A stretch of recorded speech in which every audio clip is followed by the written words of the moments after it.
welcome to the StephUp podcast. I am your host, Stephanie Ann Webb, and my guest today is Kristen Franey, who is an anti-business coach, personal trainer, and consultant. Welcome, Kristen.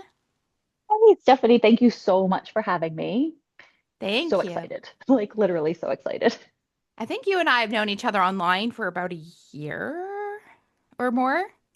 Probably somewhere in there-ish. Yes. And so, yeah, it's wild. And I know I said this to you a little bit before, but it's wild that this is the first time we're actually talking like sort of in real life, like I in know. person, because we've chatted so much and shared so much and had so many texting conversations. It's wild that this is the first time we've actually chatted IRL.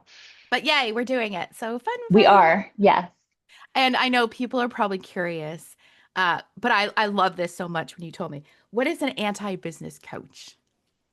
So an anti-business coach is so I work with growing and scaling female entrepreneurs who are done with all of the BS systems and strategies that they've been taught so far that just aren't working for them.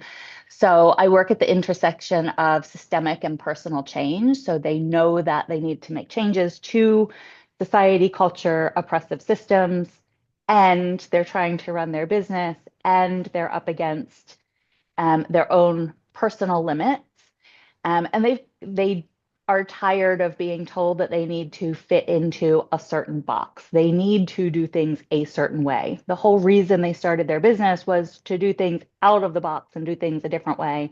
And everything they've signed up for so far, all of the advice that they've been given so far, and all of the training and development they've done is trying to get them back into a box of some sort. So I help them grow and scale in ways that feel really good to them without replicating patriarchal systems and capitalist structures. I love that. And I have to tell you, I have been on this in this process for about 5 years, doing webinars, master classes, and I would always start feeling not good enough. Like they start asking you questions, and I'm like, I'm the type of person who's just going for it, not, and I'm figuring it out as I go. Mhm. But they're like, "What's your niche? What do you do? You have to know." And I'm like, "I don't know. Why are you yelling at me?" Like they're mean, some of them, right? And and then Yes, I learn about, wait, it's about who are you and what's flowing for you. And it was contradicting what I was learning, so I was all confused. very much so. Yes. And so there seems to be in this space, and I've experienced it, I've lived it, all of my clients have lived it also before they come to me, or most of them. Um, there's either this like, we'll insert you into our proven system and you will be a six-figure business owner by tomorrow.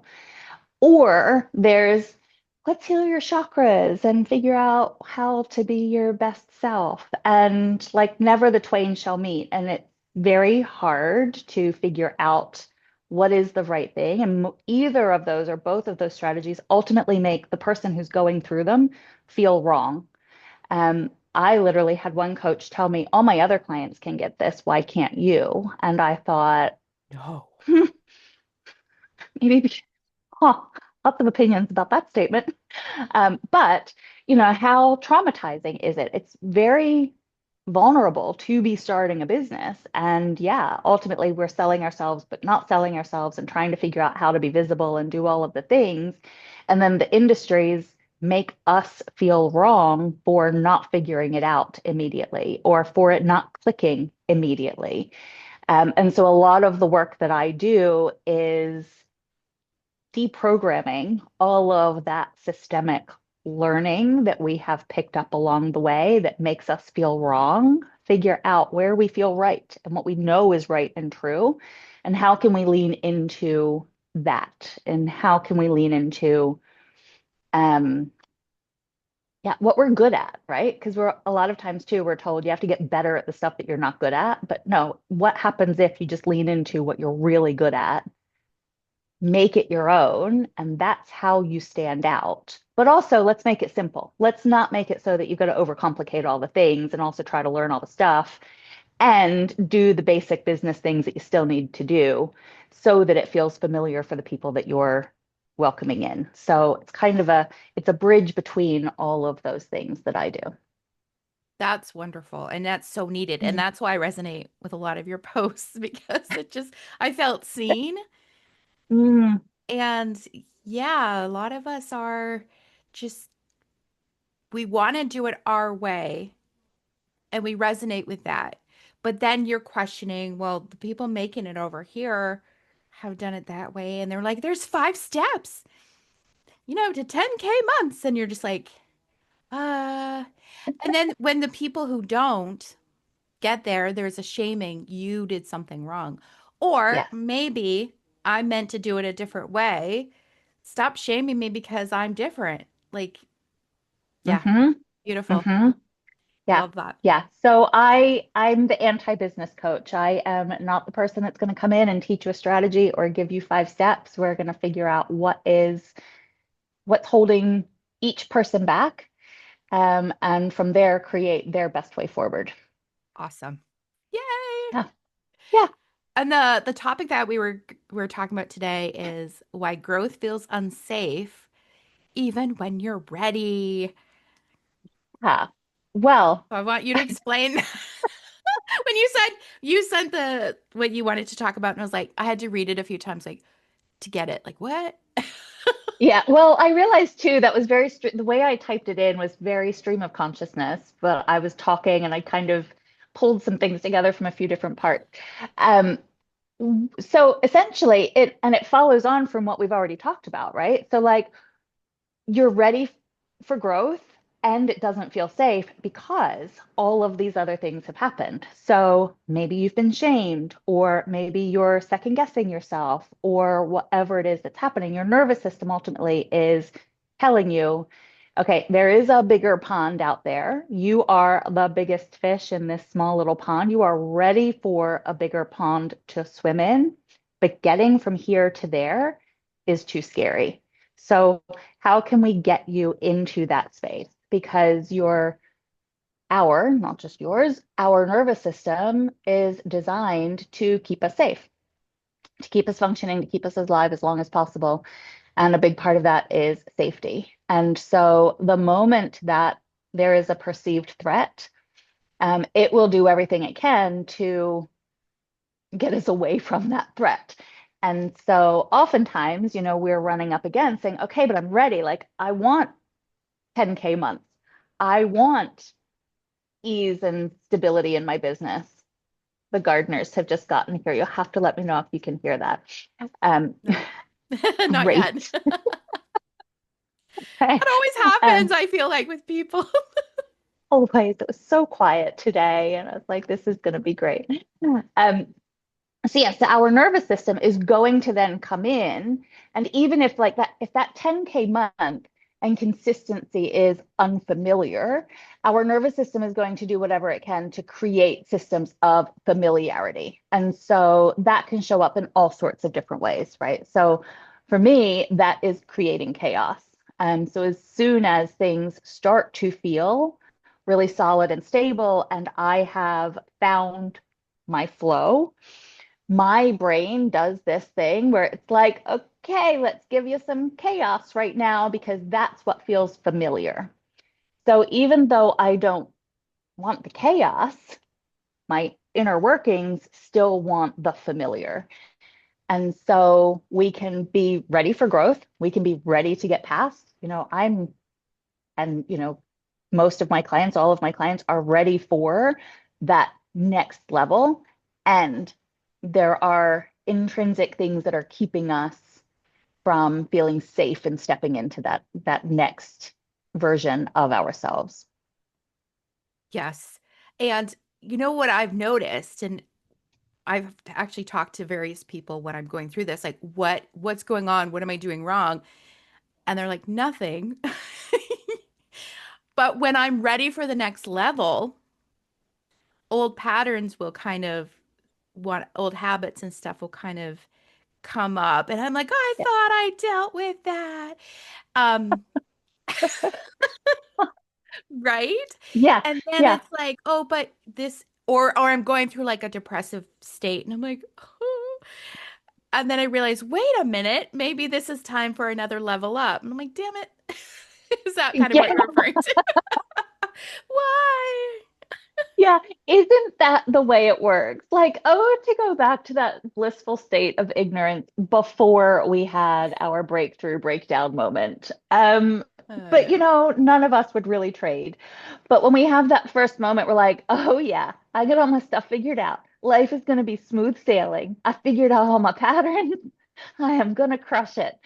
And then, just like you said, we get ready, we get like on that precipice of the next level, and our brain starts to reintroduce or we recreate patterns and systems and situations to remind us what those patterns were and to recreate whatever those old stories are or were that we had.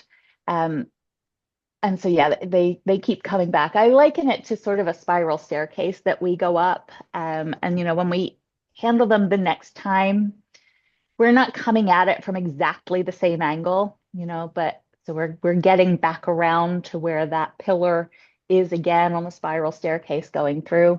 And so we're re-exposed to that same pattern, but from a different perspective. And so, we've got more tools in our toolkit and, more life and more wisdom to be able to handle it. But it doesn't mean that it's necessarily ever going to go away, even though we all thought it was all going to go away. Um, it's I think it's always going to be there. It's just that we have better tools to be able to manage it and navigate those situations much more effectively, um, with the passing of each one and each time we come back around. That's a great analogy, the spiral staircase. Mhm. Funnily enough, literally half an hour ago, I saw a post talking about healing is like a spiral. So, Mm. whoa. Some synchronicity in that today. I'm going to write it down. That might be a good thing to write about because I haven't spoken about it or written about it in a while. Do you Yeah. also have you've been in like you've learned about manifesting and the manifesting spaces, right? Hmm. Hmm. Okay. And this is where I was getting stuck quite a bit because I was learning about um positive mindset. You create your reality. And I think some of these teachers go too far. Or it just depends on who's listening. I don't know. My perception maybe. But then I was like, well, as long as I'm creating it and I just wake up and I have affirmations and I feel it, everything's going to go smoothly and 100,000 is going to come tomorrow because that's what I've heard.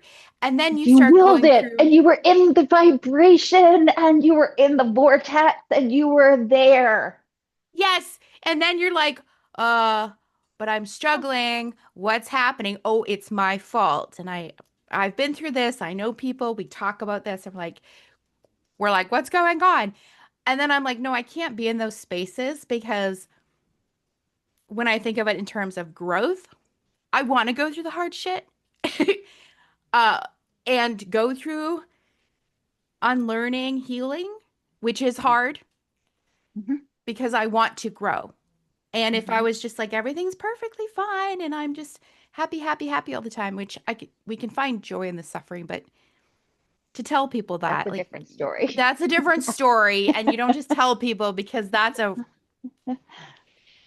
everybody, how everyone's Uh-huh. different and you have to that's hard to work through. Hmm. But I just find there's a lot of that out there. And so do you find when women come to you like they might go in those spaces and be struggling with, but I'm supposed to be in the vortex. I'm supposed to be like meditating and feeling good, but I'm struggling.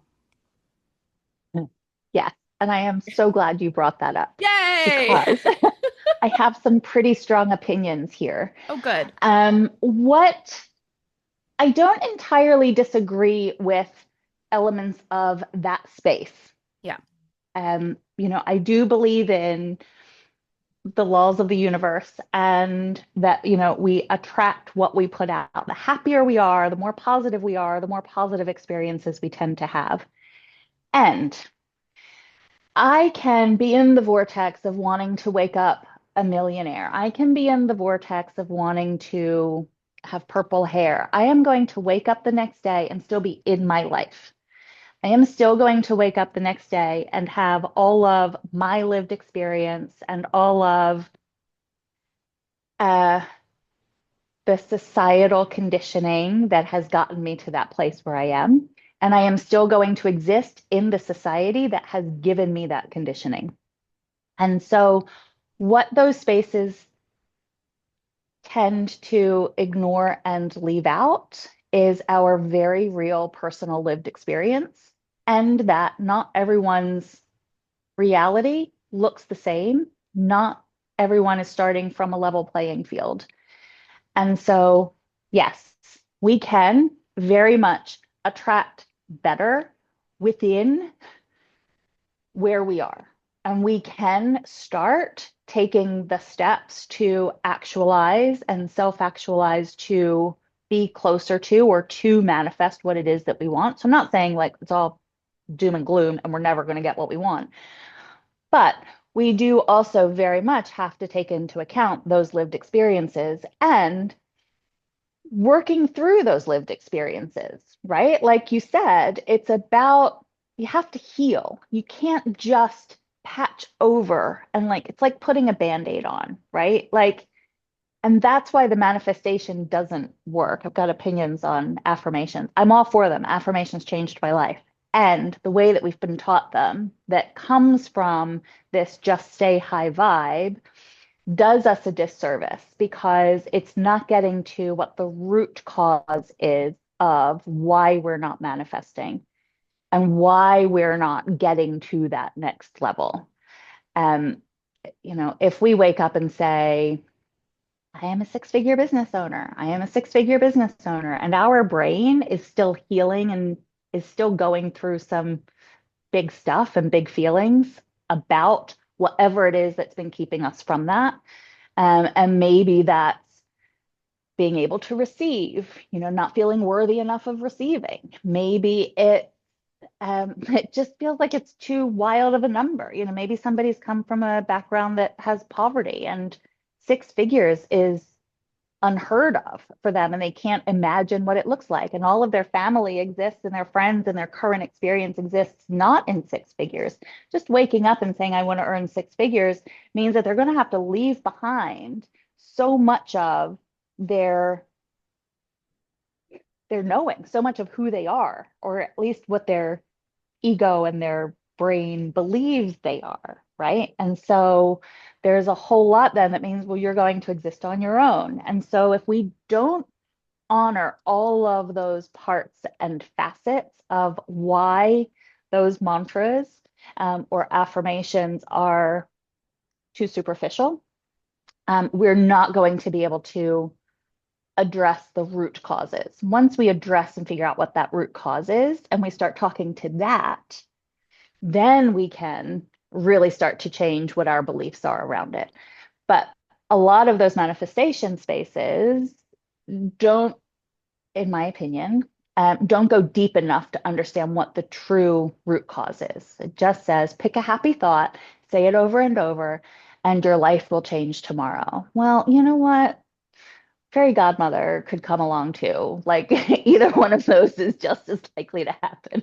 Or your relative that you never knew existed died and leaves you money. I keep hearing this in some of the teachings, and I'm like, I'm sorry, but I do not have that. So if I'm manifesting money and I'm waiting for a dead relative I never heard of to die, or I don't think that's Yeah, coming.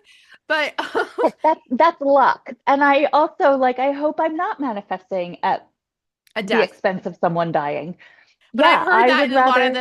a lot of the teachings in the books, and they're like, I never knew my great aunt, but then she passed, and I was like, okay, well, Yeah, and the universe has just put her in my path and I wanted it and the universe created an old dead lady. Like, yeah, yeah, it's kind of it's weird. just yeah. But that's where it like there's just everything is like yes and right.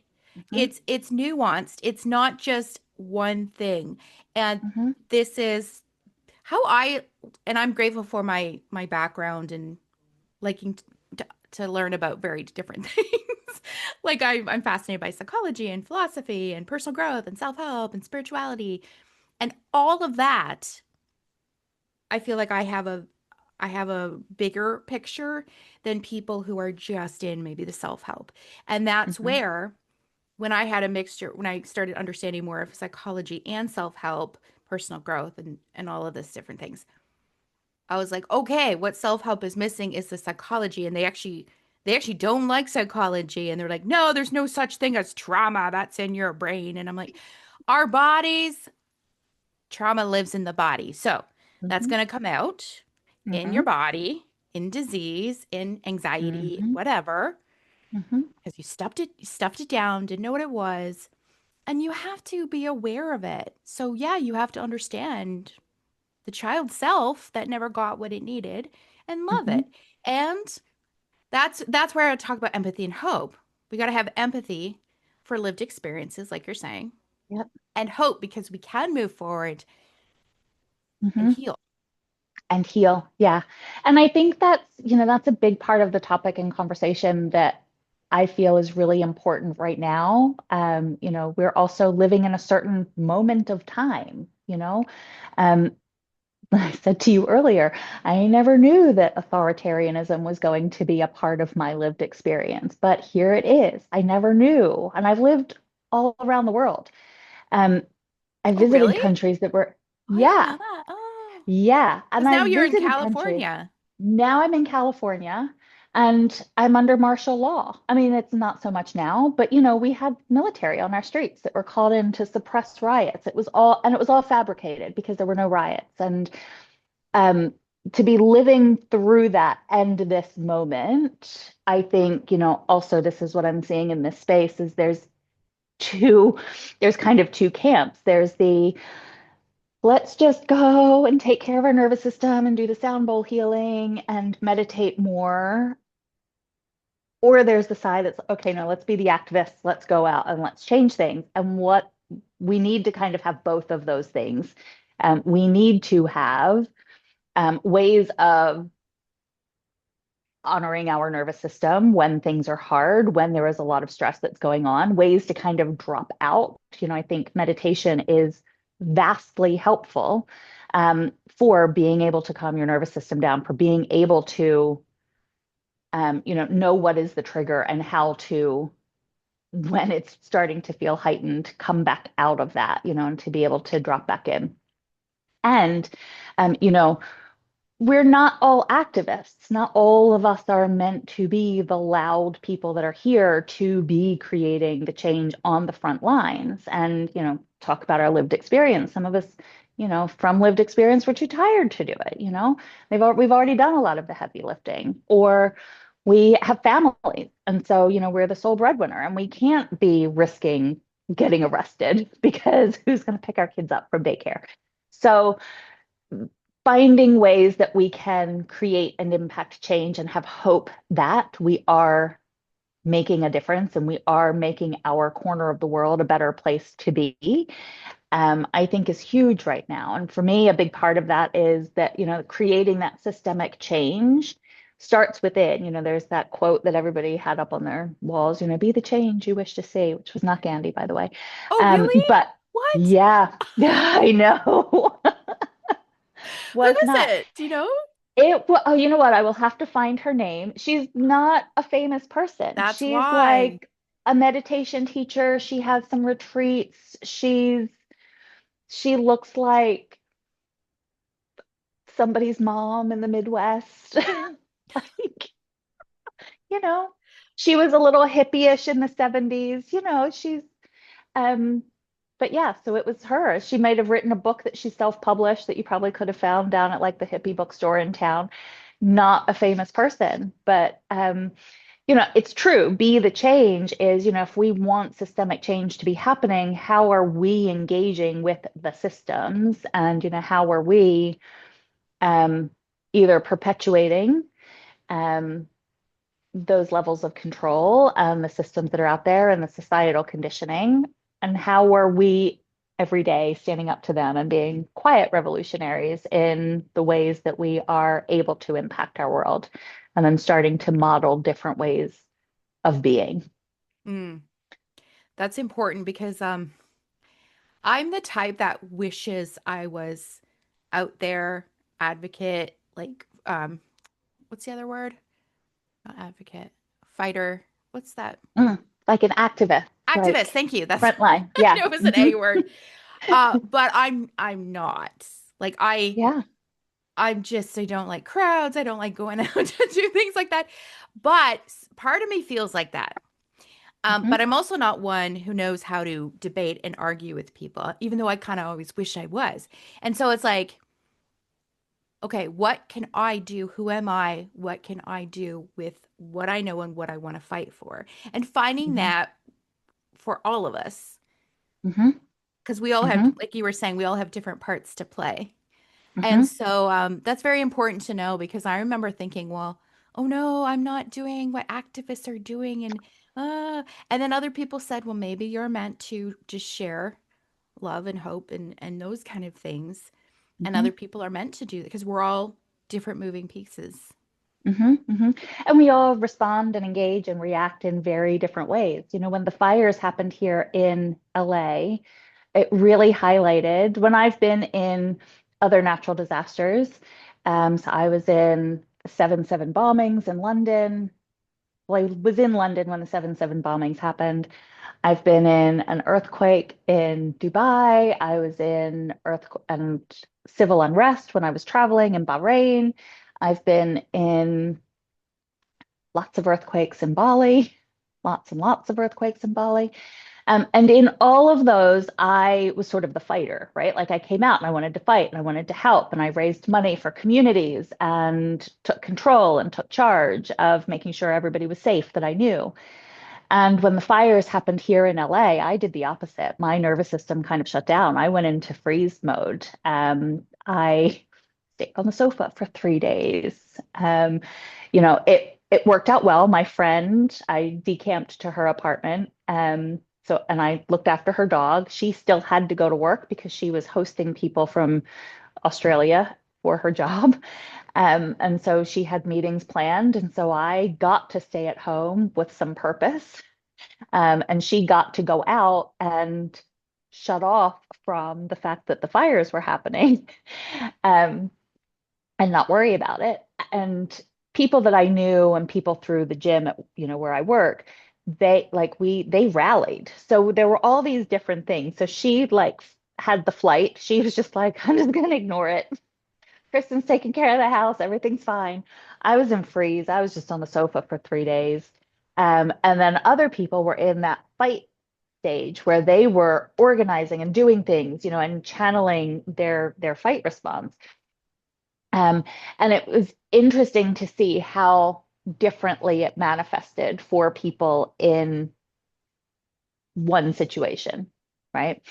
Um, and also, realizing that not everyone can do all of the things. If we had everybody trying to organize drives and lead them, there would have been not enough people to do them, right? Too Um, many hands. exactly. Yeah. And I think too, so it's honoring like what is our response and what can we do? I'll find this and can share it for after the fact if you want to include a link to this. But there is like an activist strategist who works in the intersectional feminism space who has done work around like what are our roles in civil unrest or in change or in activism.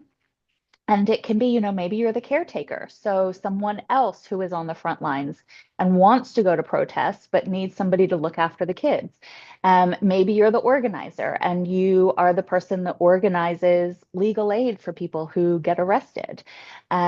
Maybe you are a storyteller and you share people's stories and you keep the conversation going.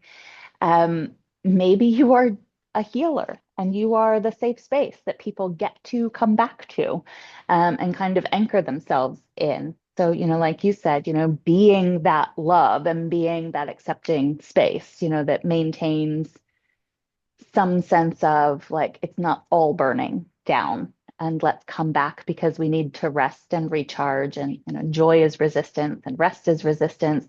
And so maybe you're the person that leads those types of moments. You're the person that does lead healing spaces. Um, all of those are really important in a resistance movement and in activism. And we get to decide what it is we can do. And we don't have to do all of the things. We don't have to do all of the things perfectly.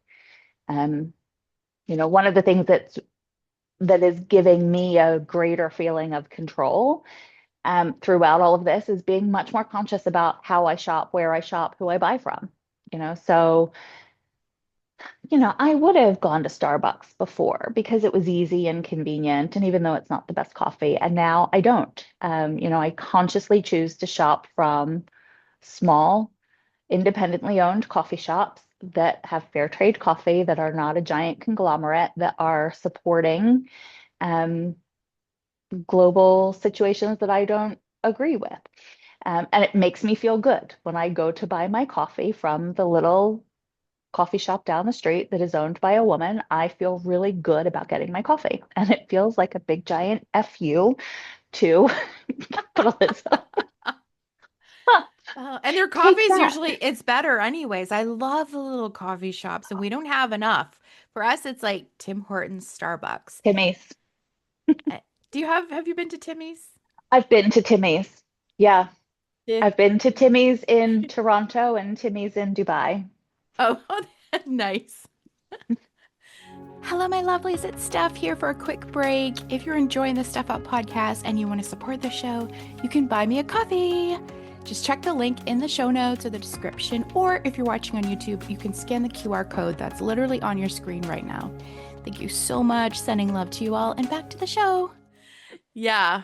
Uh, my friend was like, I would love to open. I mean, she's not going to because she has other business things she's doing, but I would love to open a little coffee shop in our little area of town. And I was like, I'd love that because I want to just hang out and go for coffee with somebody instead of it being like Tim Hortons or Starbucks or yeah. Yeah, kind of Yeah. going back to having it just be that really nice, sweet experience, right? Like a And have it, Hallmark movie. yes, Yes. yes, That's yes. where we find the men. I'm just kidding. The old boyfriend. You just got to give up your career and move back home, Oh, that always your tiny pisses me little off. town. Like, Yeah, maybe she's happy there. maybe she is. I mean, she's simplified, but I wonder if ever they could make one where the man decides to pack up and move to the big city. Oh, no, because the big cities are They're bad. bad. They're bad. I mean, I lived in Toronto. Uh, I had fun at times, but too busy for me, too big. And so for me, I'm Mm, like, no. But I'm grateful for my experience there, right? Um, yes, and it was yes. fun when you could just go see a Broadway show or just go to the CN Tower and just like, I'm gonna visit museums. I miss those things too. Yes. Yeah. Yeah. I feel lucky. I have landed in Santa Monica, and it's funny because my former housemate, I said to her one day, I was like, "Oh, I went shopping downtown." She's like, "Oh, where'd you go? You went downtown?" And I was like, "Yeah, downtown Santa Monica." She's like, "Oh, I thought you meant downtown LA." And I was like, why would I ever go there?" To see celebrities. Yeah.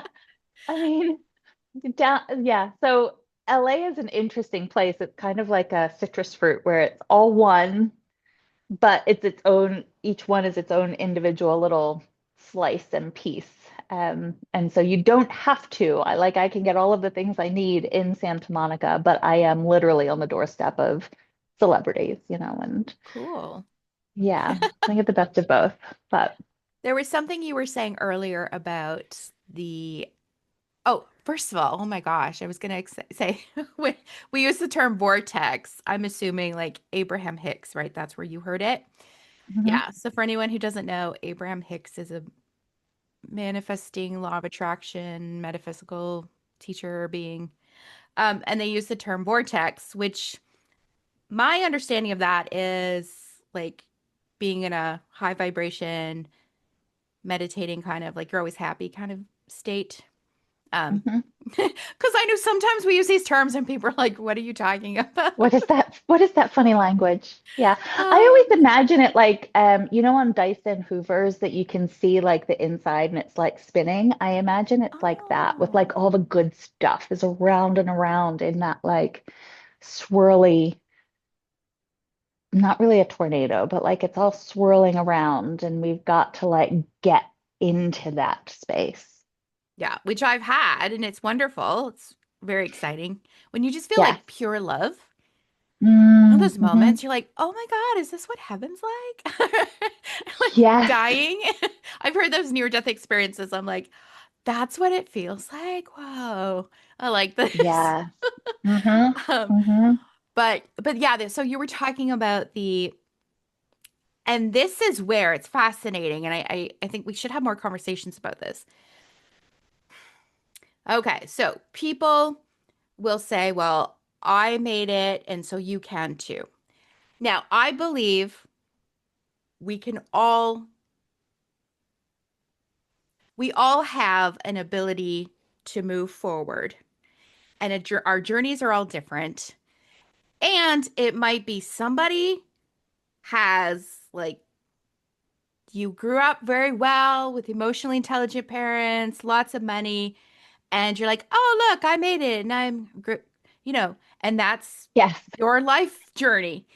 Yes. But then you have somebody who went through a lot of trauma, they maybe poverty, maybe different things. They can still achieve their dreams and goals. They can Hmm. still do it. But, Hmm. and just like you were saying, they have to start down here. And so it's not the same. Yes. And that's where there's like, well, I did it. You can too. And I heard this and like I was in an MLM a few years ago. And I'm like, well, but you're bypassing somebody's lived experience. And you're just like, well, I did it. You should do it. And they're like Hmm. coming at people like kind of in a shaming way. I'm like, that's nasty. But hey, you can encourage them and say, if this is where you want to go, I believe in you and you can do this. But also with empathy and say, yes, this might be a bit harder for you. Hmm. Yeah, I think that's vastly missing in a lot of the spaces. Maybe it's coming in a little bit more now than it used to exist, but a lot of the old school life coaching folks that were around, like when I first started, it was change your beliefs, change your thoughts, change your reality. It's like pretty much that simple. Do these three things and your whole life will change. And same thing, follow these 5 steps, create an offer, post about it on Instagram, get onto sales calls, be a bazillionaire. Don't take into account all of the things. And what is really helpful though is, and I do think that there is an element of how are we framing those things? So, yes, it can and often does come across as being really shameful. Like, well, I did it, why can't you? Without taking into account that, people have different experiences and people are unpacking the trauma. And maybe posting on Instagram isn't a safe space for them. We don't know what their history was and their experience and why is it difficult. And we can also use those people if we don't have evidence of that in our own life to find evidence. So it's one way that we can actually create safety as long as that space is set up in a way to allow safety to happen or allow a safe space to be created. And so what I mean by that is, not all coaches, not all people in that space are going to understand that lived experience element and talk about it. And some of them are likely to be kind of shamey around it. They're not trauma informed.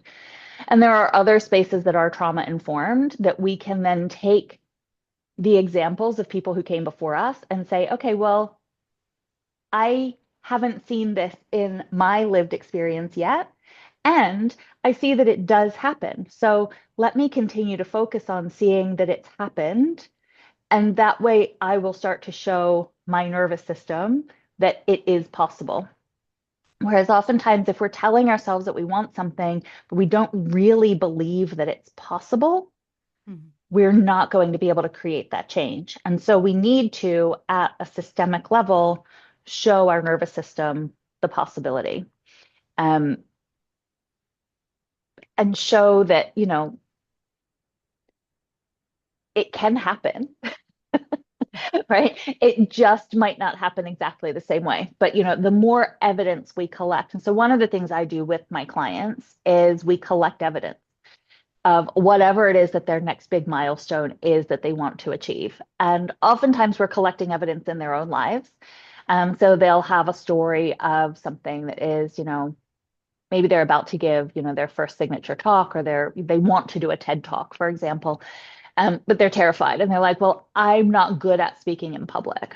Like, okay, well, that's probably a story. Let's look at all of the times when you have spoken in public and let's reframe those and bring those to the forefront.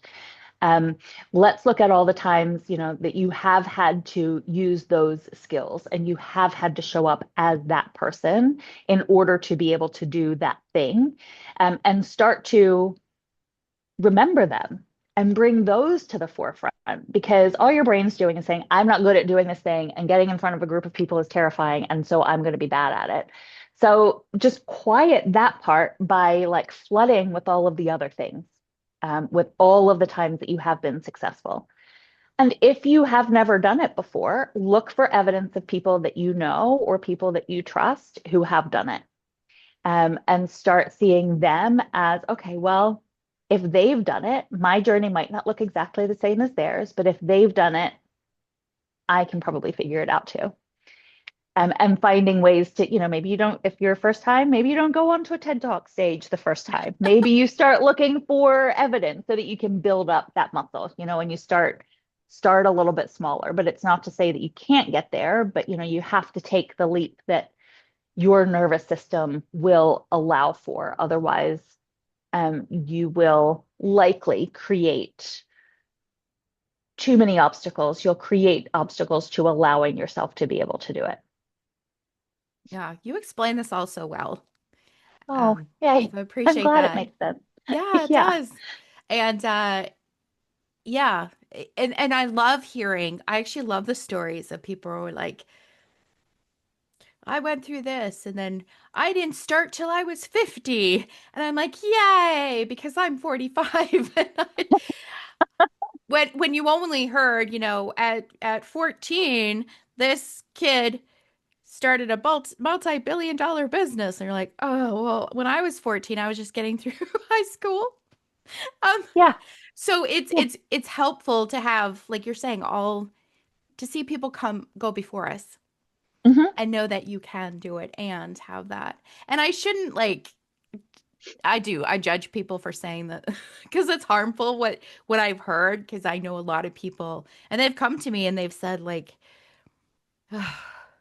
I don't know. I'm really struggling, but I really gotta hustle and push through. And I'm like, just because they're saying that you're okay to be you're going through something that they don't understand. So I do get mad at Hmm. that and I'm judging it. Hmm. But they're also doing, like you're saying, maybe they're not trauma informed to understand that even though they haven't been through something, doesn't mean other people don't and they don't know what that's like. They just like you have to be doing it the way I did it, or I need to Yeah. have Just keep going. more what's the right word for that? Understanding. But I get pissed off at people because I I feel like am I gonna there's a lot of harm out there. There is a lot of harm out there. And I'm going to, so this is another thing that I think is important. The difference between judgment and discernment. And I Okay. think, yes, judging, judging, not so great, right? Saying, they should have done it my way, or they're a bad person because, but discerning that there are people out there that are doing things in ways that can be harmful is okay. Like I don't think there's anything wrong with calling out when things aren't the best that they can be. Well, what if I'm not just calling out the behavior, but I'm like pissed off at them? Is that judging? No, it's just having an emotional reaction and Okay. response that Okay. is I don't perfectly know. normal and okay. Well, it's fascinating because I was talking to somebody recently and I said I was always pushed aside whenever I felt, because I'm highly sensitive. So I would feel off about people. And I was like, no, that's there's something icky about like they're too charming or they're this and I would always get you're just jealous, Stephanie. You're just blah blah blah. And so then I do question, am I being judgy? Am I jealous? Am I this? And there might be that, but a lot of times it's like just I feel like I'm discerning that there's something off. Um, do you know what I'm saying? I know exactly what you're saying. And Oh, yeah, yeah. I think that that happens a lot. And I'll be honest, I used to be really judgy. I used yay. to, Me too. yeah. And discernment feels different. Yep. Um, Judgy, a lot of times it's a little bit more superficial. I think judgment comes when we don't take into account, or we dismiss why someone is the way that they are, without taking into account their lived experience. Um, now Brendan Burchard is, wildly famous for his life coaching and his methods, and he's kind of one of the very first people in the space to have talked about, change your beliefs, change your thoughts, change this, Who? and your whole life will Sorry. change. Brendan Burchard, Oh, oh yeah, I've seen that name. Okay. yeah. Um, his lived experience, he's a middle-aged white guy. His lived experience is really different to a Black woman in the United States, right? And so can I judge him for his lived experience? No. But, do I wish that people like that who have that level of privilege understood that not everyone has that same level of privilege? Yes. Um, and it is also okay to say that once we understand and we recognize that, those spaces might not be for us. I'll give you an example. So from personal experience, I went to a breathwork session, and a friend of mine leads breathwork, and he always runs his sessions at times that I can't go. And so I joined this women's group, and it's the same modality of breathwork. And I was like, oh my God, this is going to be amazing because his are fantastic. And I got there, and it was not at all the same modality that he delivered. And so I was like, okay, well, this was a little disappointing because I didn't drop in as deeply as I would have liked to have done. But okay, no problem. There's still benefit in being here in this community with women, and we're, going to have a nice conversation now. And the facilitator asked us to all take our mats and go into a circle after we had completed the breath work. Um, and I thought, okay, well, this is a little annoying, but I'm going to go with it. And then she said the reason was that she wants everyone to be seen because oftentimes in our lives, we are not seen for who we are. And I thought, okay, she's got my back. Love that idea. This is great. So we're sitting in the circle and she says, so let's share about what came up for us and what our experience was during the breath work. And I'll guide with a couple of questions. And it was a themed breathwork session. So there were some things that she was prompting us with throughout. And then she said, we're going to go around the circle and each person can share. So I'd like to really create a safe space. I want to make sure this space is safe. This is very safe for you to share. We're going to go around the circle. So, every single person will share what came up for them. I thought immediately, you've just not created a safe space. So immediately not safe because the idea of, okay, we're all visible and we can see each other and we're honoring being seen when we're speaking instead of looking at the back of someone's head. Beautiful intention. But forcing people to speak when it's their turn, just because the person next to them has spoken about something that's really vulnerable that may have come up in a breathwork session, is not necessarily safe for the people. And so just because we say that we've created a safe space doesn't mean that that space feels safe for the person, for all of the people who are in it. Mm. And so I had a choice in that moment. Did I judge her for it? No, right? Like, okay, I probably had to take myself out of it a little bit and be really conscious about not judging. Not gonna lie, right? That was my initial thing.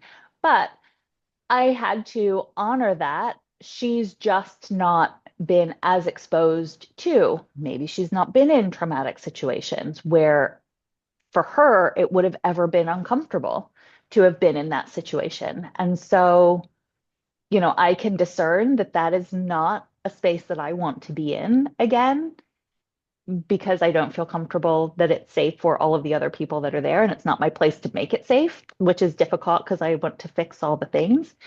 But I had to sit with it also and identify, like, did I feel so judgy about it? Because there have been times when I've wanted to lead local events and I've struggled to believe that I could fill the room as much as she did. And here she had, 40 women. And so, I had to identify, am I judging her because um, she's achieved something that I haven't yet felt comfortable in putting out for myself? Or am I discerning that the situation was not created in a way that I would like situations that I'm participating in to be created? And it could be Um, both. could be Like, both. yeah, Yeah. who knows? Yeah. Because we don't live in a binary world, you Yeah. know? That's and also when things come up, I like when I see what other people are doing and I know now, yeah, you might have just triggered somebody who's not ready to have or to like there could be trauma that comes up in somebody's body in those moments maybe they weren't ready for Hmm. and then to share it. But I Hmm. also know where I've been and things I've said and not having that awareness of how that could be and not getting it. So it's like if I can give grace to myself, right? Like, Mm. oh my goodness, sometimes life is like, there's so much. It's fascinating Hmm. though. I'm, Hmm. yeah, just as we learn. It's very As we cool. learn, yeah. And I think that's really important that you just said also. It's about having grace for ourselves, right? And so in those situations where we're maybe being shamed or we feel ashamed or we're starting to feel like we're wrong for not getting it right, um, having grace for our experience and having grace for what we are getting right, because again, our brain likes to kick up all of the things we're doing wrong Yeah. and not any of the things that we're doing right. And so, giving ourselves grace and, not necessarily giving ourselves just a pass and saying, okay, well, that was, good enough, but sometimes giving ourselves that was the best that we could do in that particular moment. And yeah, And I did better than I would have done before. there again is the nuance. Like, when people say, I'm just being me, that's true. But like if they say something that's maybe rude, and 20 years ago, I had a friend and she goes, wow, I'm just me. Well, you can be just you, and we can learn how to be us while also learning how to be more kind and say things in a more you can still be you, but learn how to not be because that's also an excuse sometimes of just being nasty, right? I remember Yes. being so confused with that at one point. I was like, I don't understand. Are we supposed to be ourselves or are we supposed to like be not ourselves? Like, what if we're just horrible people? We're supposed to be ourselves. Yeah. Well, so my opinion on this and what I take my clients through is we get to be our favorite selves. And so our favorite self gets to say what we want to say. Our favorite self doesn't have to live up to best self or highest self. Um, like best self, what is that? And all of those things that we're trying to live up to are not our own expectations. They're the expectations that everyone else has put on us. So what if we strip all of those things back and you get to be your favorite self? Your favorite self is the person that you are most uniquely, most true to you and your soul and who you came to this earth as without all of those other things. And so your friend potentially says things that are nasty in order to deflect attention from something. And that's probably a habit that she picked up when she was a kid in order to protect herself in some way. And so, what if she could still say what she wanted to say without having to be nasty? She could probably be more herself, right? It's probably more who she really is. Um, but our ego likes to hold on to all of those other trappings. And so best self and highest self oftentimes keep those, and I actually just wrote a post the other day about, um, when we say that we're the type of person who, she's probably the type of person who says whatever she thinks. Um, it limits us in a lot of ways, right? Like, because we're not then getting to be, well, but maybe she also wants to be the kind of person who builds loving, lasting, deep relationships with people. And it's this characteristic or this trait or this behavior pattern, not even a trait, but this behavior pattern that is keeping her from building that thing that she really wants. So your favorite self is that person that wants to have those big, deep relationships and speak up for herself. And changing that behavior pattern allows you to have both. Mm, that's really well said. Hmm. And I like I get that because I remember going, well, who am I? And before I was very shy and insecure and just like keeping myself small. And I was like, well, this is me. I guess I'm just like this.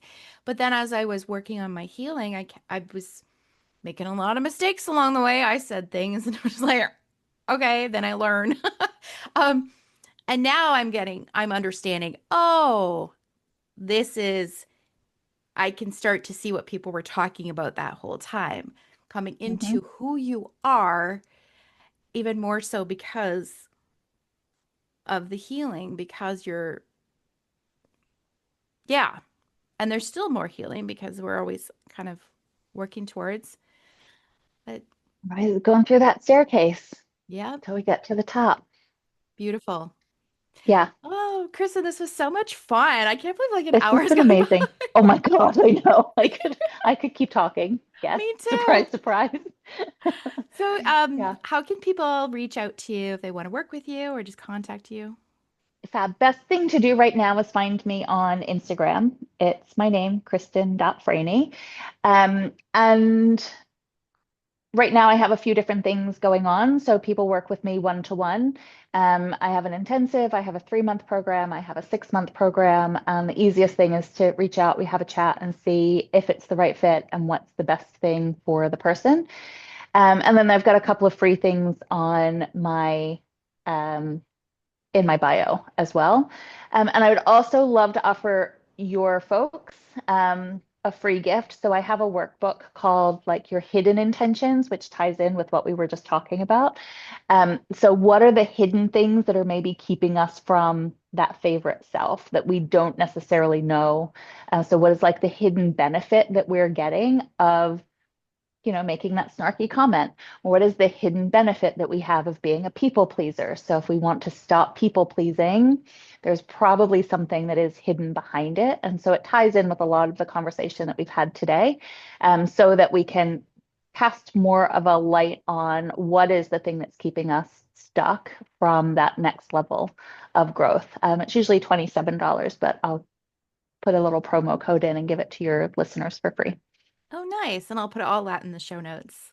Awesome. Thank you so much, Kristen. And as I always ask everybody, is there any last words, any words of wisdom you I always forget. I always say that, and I'm like, oh, any words of wisdom or anything you'd like to leave with the Take me listeners? back to my Catholic school days. I don't know. What am I supposed to say? um,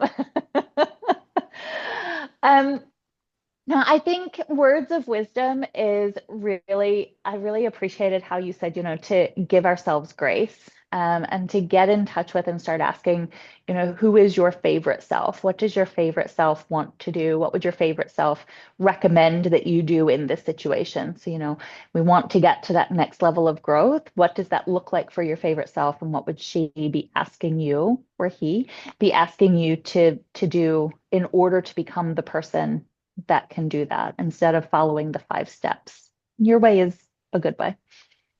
Awesome.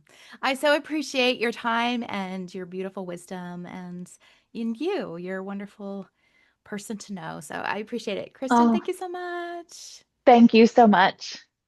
Okay, thank you guys for listening and watching. Sending love to you all. Bye.